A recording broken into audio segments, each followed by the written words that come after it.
একটা দুর্বল বর্ণনায় এসেছে, দুর্বল বর্ণনায় যে আল্লাহ তাআলা, স্বয়ং আল্লাহ তাআলা জান্নাতে জান্নাতীদেরকে এই সূরা আর রহমানটা নিজ কণ্ঠে তেলাওয়াত করে শোনাবেন। আমরা আল্লাহর কণ্ঠের তেলাওয়াত শুনতে চাই কি চাই না? আল্লাহর তেলাওয়াত কি আমাদের মতো তেলাওয়াত? আল্লাহ দেখতে কি আমাদের মতো? লাইসা কামিসলিহি শাই, তার মতো কেউ নাই।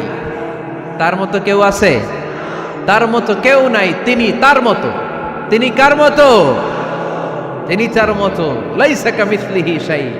জান্নাতীরা যখন জান্নাতে ঢুকবে, আল্লাহ তাআলা প্রশ্ন করবেন, ও জান্নাতীরা, এই কোরআনে যত নাজ নেয়ামতের বর্ণনা দিয়েছিলাম তার সবগুলো কি তোমরা পাই টু পাই বুঝে পেয়েছো? জান্নাতীরা বলবে পেয়েছি। হঠাৎ এক জান্নাতি হাত তুলে বলবে, আল্লাহ একটা জিনিস তো পাই নাই।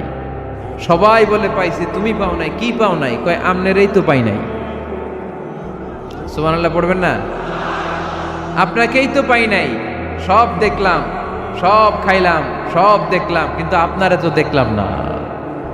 আল্লাহ তাআলা তখন বিশাল জান্নাতের এক কনফারেন্স রুমে সবাইকে বসিয়ে আল্লাহর দিদার মানুষকে দেখাবেন। আল্লাহ তাআলা তার গোপন সৌন্দর্যকে সেদিন জান্নাতীদের সামনে প্রকাশ করে দিবেন।